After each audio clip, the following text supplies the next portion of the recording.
You ask Tiger to solve. This deals with linear equations with one unknown. The final result is n equals 5.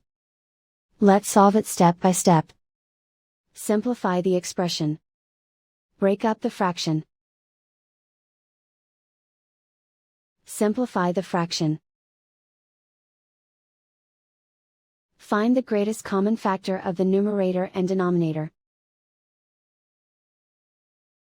Factor out and cancel the greatest common factor.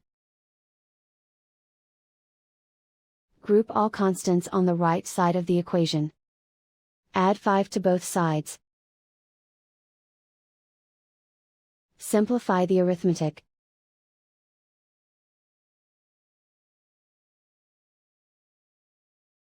And so the final result is n equals 5.